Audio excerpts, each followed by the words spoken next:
building upon what we explored in our previous conversation, I would like us to become more specific. And I would love to hear from you. Something that I guess very often we male trainers don't really understand. I keep hearing from my male colleagues when I mention the gender dynamics and the power dynamics and the problems of sexuality, and they would say, well, we're all adults. We are adults and we are making our conscious choices, and nothing is bad about sex. Sex is a beautiful thing. So why, treat it as I don't know, a Catholic church? And it, like I said before, it kind of shocks me. Like, really, that's the level of understanding. So my question to you is, can you help me or us male trainers understand more or deeper how it is different for a female participant on a training, whether this participant is approached in a sensual way by a male trainer? How is that different from when you are approached by a random male person someplace on a party, let's say? Thanks for asking, Robert, and thanks for your passion for this topic and what you've contributed so far to the conversation. I am also a psychotherapist, as you know, and in the world of psychotherapy, we have a term that's called transference. And it's when the client projects or puts qualities on the therapist that they have, they put qualities on a therapist of a relationship that they have that's unresolved. Sometimes transference looks like the client seeing the therapist as mother or father. What I observe in the trainer-trainee dynamic is that the trainer is at the top of a hierarchy. It's a hierarchy that everyone has consented to. You're the trainer, you have more experience. It meets needs for efficiency and learning for, the trainer to be, at the top of the hierarchy. However, that can also mirror the family system that many of us are raised in, because the parent, no matter how egalitarian the parent is the provider. It's the provider of food, is the provider of safety and shelter. Just as the trainer is the provider of knowledge and information and leadership. And on a conscious level, sometimes it's not necessarily even noticed that that this vulnerable part of ourselves, this inner child part of ourselves, longs for the approval of the leader, of the parent, or of the trainer, who, even if they don't necessarily represent a family relationship, might represent enlightenment, truth, love, mastery and competency. And so to be wanted and admired, or to have a trainer attracted, can be confusing. It can be very confusing for a trainee to discern what is my desire for this person, what is my sexual desire and my romantic interest for this person, and what is my desire for approval, for safety, for maybe the acknowledgement that wasn't met in my younger years. That's one piece. The other piece is that in a group system like a training, the ability to consent fully diminishes, because there are needs that can be really alive in a trainee for harmony, for emotional safety, for belonging. And I know I can speak for myself. I, as a woman, have a lot of conditioning around sparing men a sense of rejection. And because there's this very subtle fear that when I reject a man, he can get angry. And that is something that can really inform whether I say yes or no. But also, if I'm clear on my no, if I speak my no to somebody in leadership, it can affect whether I feel comfortable taking trainings with them again in the future, staying in the training if I've been approached like I was in the past in the middle of a training. And it can be a really confusing experience. I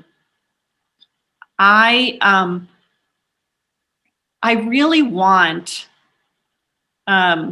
your male colleagues who have questioned, why this is a big deal, to honor their needs for sexual expression, honor their needs for authenticity, while also honoring needs for awareness and care and emotional safety. And I also think it's important to name that, at least in the United States, 1 in 4 women has been sexually abused, and 1 in 6 men have been sexually abused. And so regardless of how, empowered somebody seems, or, what one's experience is of the other person in real time, it's important to be aware that people's responses to trauma are very different. Some people don't internalize it. Some people experience abuse and they move on. Other people internalize abuse and it becomes trauma. And what that can look like is that there's the nervous system has those 3 responses: to fight, to flee, or to freeze. And those responses aren't necessarily visible externally. They can be, but I know that in my experience, the freeze response is the first place I go. And sometimes I don't even know that I have frozen. And it might take me months to realize, wow, when that person in that position of power expressed interest in me in that way, or when that person, that male trainer, expressed anger to me while he put his face 2 inches from my face and was speaking in a very, very angry tone, boy, I really froze. And I wasn't able to honor my own needs in that moment. And so there are so many different factors that go into it. And in NVC, there can be an attempt to honor the principles of NVC by saying, oh, this is just my observation, and I'm not going to have a story about it, and I'm just going to look at this one thing that's in front of me. And I think your and my invitation is to choose to allow context into how we engage. In my experience, the first thing that comes up is this discrepancy or confusion between what do I want or what do I not want consciously. And consciously, I don't want to hurt anybody.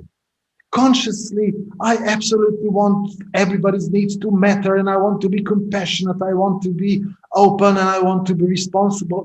So there is this conscious excitement about certain qualities in life that I'm completely devoted to. And that can, of course, then lead me to denying the shadows of mine. So for me, this is the first, I guess it's a bit similar to, many of us white Westerners having really issues to accept that there are parts in us that could be labeled as white supremacists.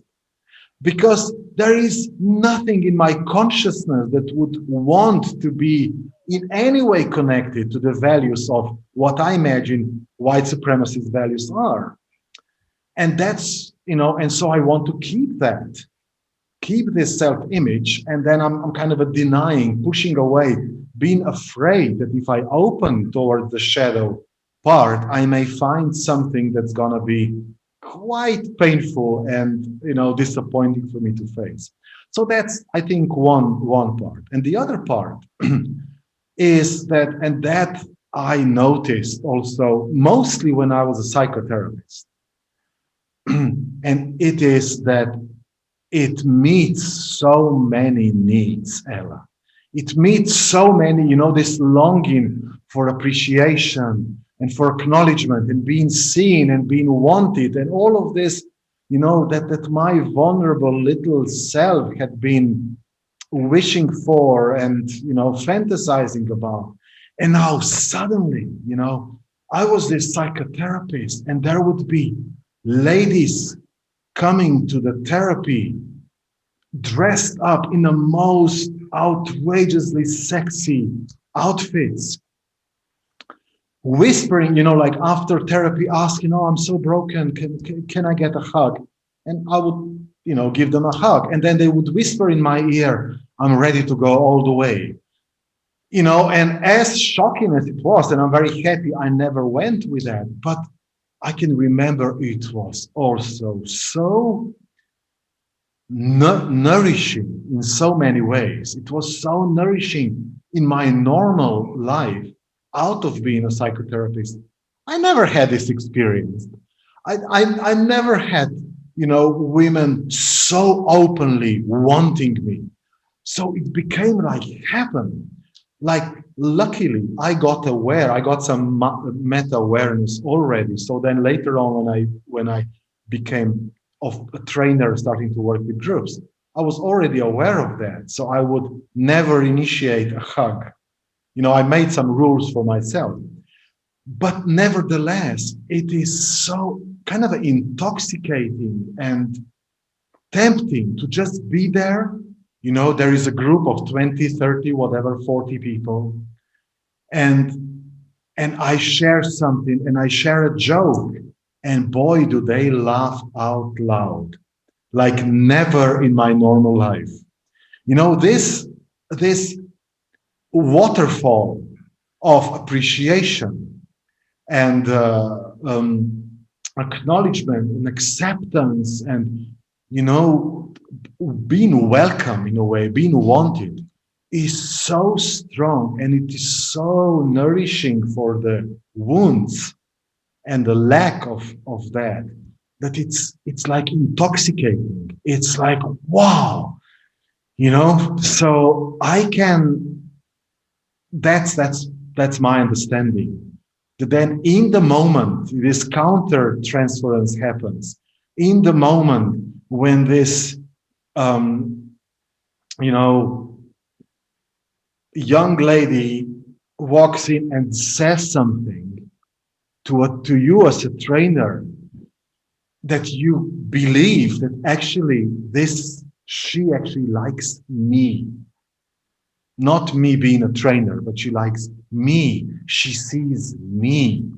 And it's so intoxicating that I can have compassion for male trainers who in that moment are just, not that I'm saying, well, it's okay. I don't think it is. I would wish for there to be more awareness and, and also more courage to work on these wounds. So then we as a trainer can deliver our trainings not in order to meet our needs for appreciation, but in order to contribute. That would be the main reason and the main drive for us. However, I can also have understanding and empathy how dizzy a male trainer can get, and how later on, 2 days later, it is hard for them to admit, what I've done is not really within my integrity, and it was not really maybe contributing to that person. Whew, let's see what I can do about it.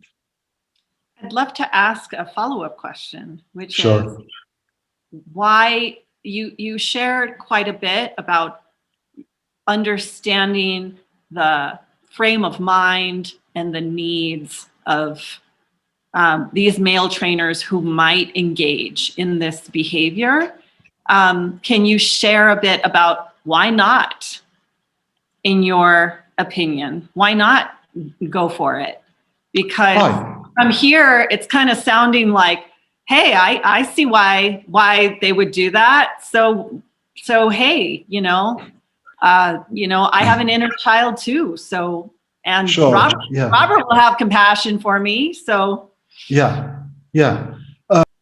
So the reason to complete, the reason why not is because it is in essence an asymmetric relationship in which the participant is opening up themselves, they are being vulnerable, they came there to heal themselves, and the trainer is not doing so. The trainer is having a direct insight into the wounds and vulnerability.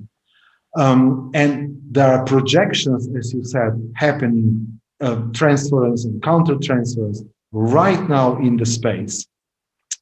The therapist is also, the trainer is also having their own wounds that they are subconsciously trying to heal right now. So there is this obvious asymmetric relationship that is not putting them into a symmetric position. So a yes is not really a yes. A no is not really a full no. So a very long answer. And I'm wondering, how is this resonating with you? I'm guessing you also have some thoughts. I do. I resonate very fully with acknowledging the asymmetric relationship, acknowledging that a full yes can't really be offered within the context of what you call an asymmetric relationship, what I would call as the power differential. I used to be a massage therapist. And one of the things that a teacher told me is, as soon as someone is lying down, disrobed under a sheet, something happens to the psyche, and they cannot really be giving full consent because they're in a more vulnerable position. So something that I really make an effort to do if I ever give somebody, a professional massage, is to ask them about where they want touch and where they don't want touch while they're still clothed, while they're still sitting up, before they've gotten, into this receptive and vulnerable position.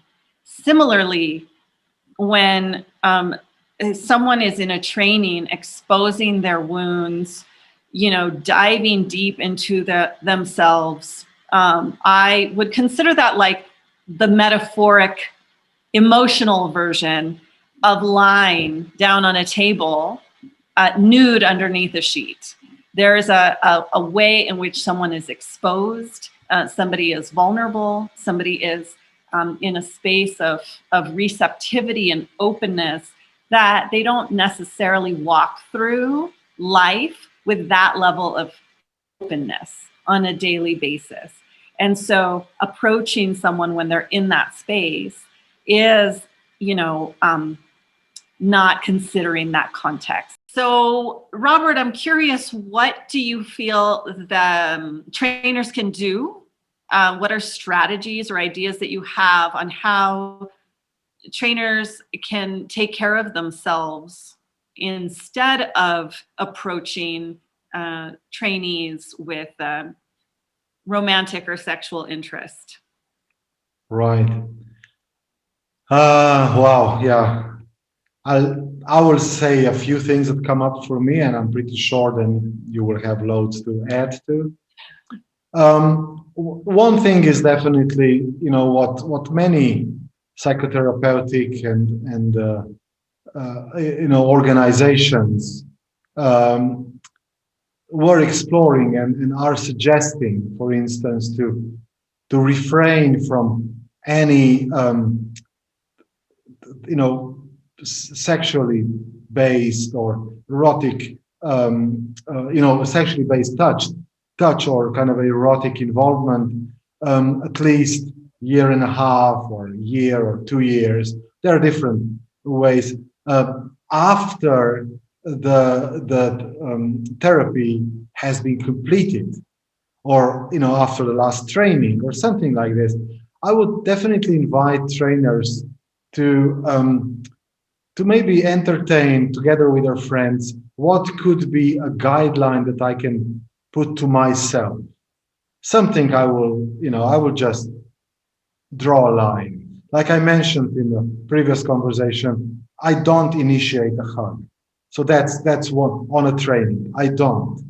Of course, if there is somebody that I've been knowing for a very long time and we've been friends for many years, and I see this person, before the training begins, that's a different story. But within the trainer, I will never initiate. And that's not something that somebody forced me to, or somebody's asking me, but just something that I drew a line for myself, just to be on the safe side. I will not refuse a hug, but I will make sure a hug that I accept that somebody else is offering will be short and short and very, very clean, I would say. All right. So that's one thing. Another thing is I would follow what Rollo May offered as a guideline, when he said that every healing starts with empathy and every growth starts with honesty. And I would wish to be honest with myself, like really honest with myself. What am I doing right now? Am I being attracted? I have one strategy that I'm having with my best friend, male friend, that we keep on checking in with each other, like pretty much on a daily basis. We check in with each other. And we have this habit of whenever we check in and we know that the other one is on a training or on a retreat, we ask each other, hey, are you being attracted to any of your participants? We ask that every single time. And we report, no, oh yeah, there is one that I'm, So there is something about just being honest with myself, way ahead of anything that could possibly happen. And then the third thing that I want to just throw in, and then I want to also hear your strategies. One would be also just get empathy. If I notice something I'm being attracted to and I'm considering there is a force pulling me in this direction and all of that, just get empathy. Just talk to somebody. First, be honest with myself, and then talk to a colleague of mine, talk to a friend, just share, be empathized with, so that I can get closer to any sort of conscious choice. So that I'm not just, acting, being in this half drunk, half intoxicated space, but really being self-connected, being empathized with, and being in a space of self-awareness, consciousness, where I can possibly make some conscious choices. And I'm wondering what are either your strategies that you are implementing, or strategies that you hope male trainers would practice? Well, first of all, I love everything that you said, Robert, and these are similar things that are guidelines for psychotherapists when we are in supervision for the first 3,600 hours of internship. We have supervision, and one of those guidelines is if you're attracted to a client, you bring it up in supervision. And so, you're offering the community kind of some strategies that have been used and found to be effective in other fields. So I really appreciate that. And I also just resonate with it. I could imagine myself really benefiting from naming attraction, having somebody who really is asking me those questions, because I've agreed with them that we ask each other those questions. And you shared this in the facilitator training, but just to kind of rename it, that you don't get empathy and you don't go for honesty with the person that you're attracted to, that you do that with somebody else who is not going to relay that information and who is really there to provide empathy, and that you don't approach the trainee, or that you wouldn't approach the trainee saying, gosh, I'm having such a hard time and I feel so torn because I'm so attracted to you, but I'm not going to do anything about it. Unless you really want me to. Unless you really want to. And unless we really talk about it first and process our deep needs that are alive for us. So, so I appreciate that. What I would add is something that I've talked to you about, which is to really be mindful, and this is for a trainer in particular, but also for trainees, to really be aware of what I call gendered touch. So how am I touching people? And you named it, is the hug clean? But I would just add, maybe asking yourself, is this how I would hug a family member? Is this how I would hug a friend of the, that I'm not attracted to? So if you find yourself putting your hand on someone's waist or low back, or, touching in ways that you wouldn't touch in other ways, to really be aware of if there is a certain expectation that person is in agreement with gendered touch, and really asking yourself if that's the case, and if you've checked in with that other person about whether they've agreed to, have a level of sensuality in touch that may not feel comfortable for them. And then for trainees, I just want to name that, my, 35, full day workshop days of NVC, I have experienced what can be like almost a culture that's developed within a 7-day retreat or a 5-day retreat. And within that culture, there can be some implied expectations for openness. Because there's this intention for emotional openness, there can be some kind of a cultural expectation that will be open in other ways, to touch or to certain kinds of conversations. And I invite trainees to really track within themselves if they really feel space to name their no. And if they're not feeling a real spaciousness to name a no that feels genuine, then we can't really be in a full yes. And we can't really be in a fully empowered and discerned yes around how we're in conversation or in touch with our fellow students, much less a trainer. And so, that's just my invitation, is to for trainees to really just stay in tune with whether they are unconsciously giving their choice away to someone else, whether it's a trainer or whether it's the community or whether it's their own internalized should about how a true nonviolent communication person wouldn't be angry at being touched this way. A truly, evolved giraffe speaking NVC practitioner would be open to this conversation or this hug or this, and just really notice if there's these kind of internalized judgments that are being imposed on this technique towards liberation from self-judgment, because some of those expectations are really insidious and unconscious. So that's it.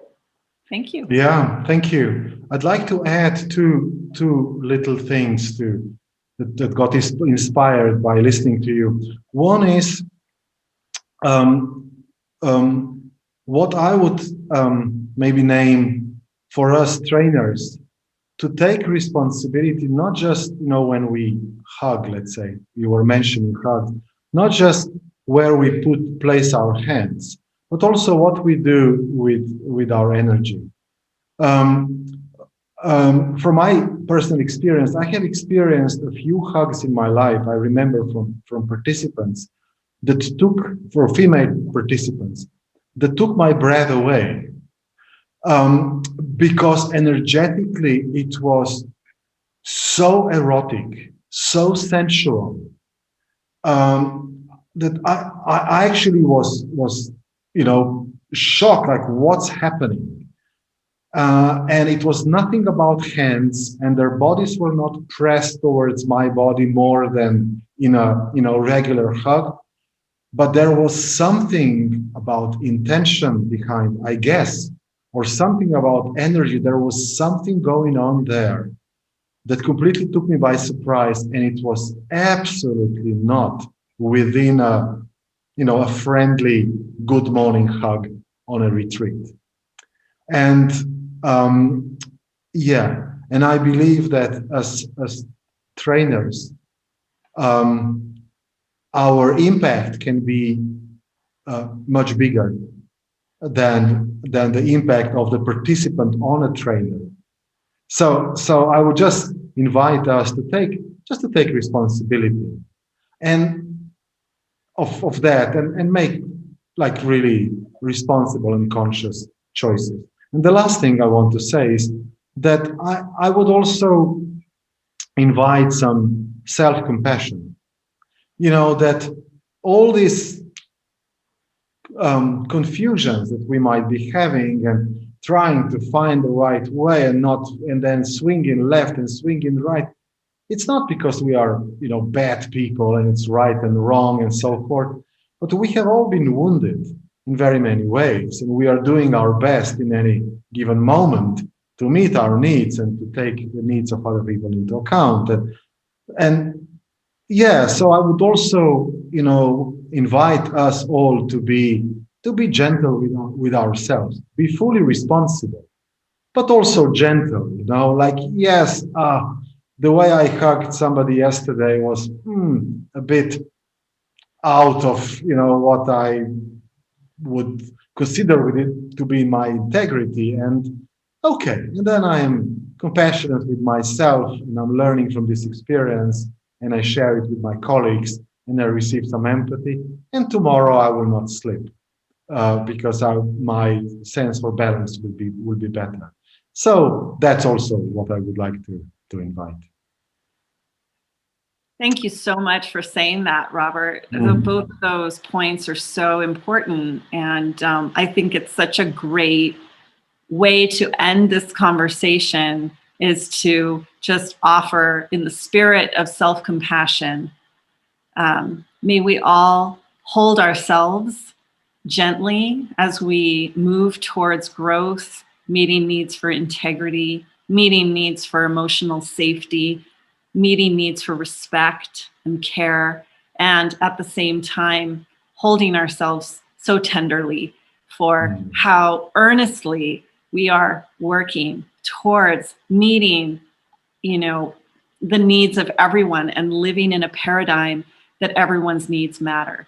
And so thank you for naming that intention and for holding that. And I hold that with you for everyone who's watching this, that this is offered in the spirit of care for all parties that we're talking about. And very grateful for this conversation.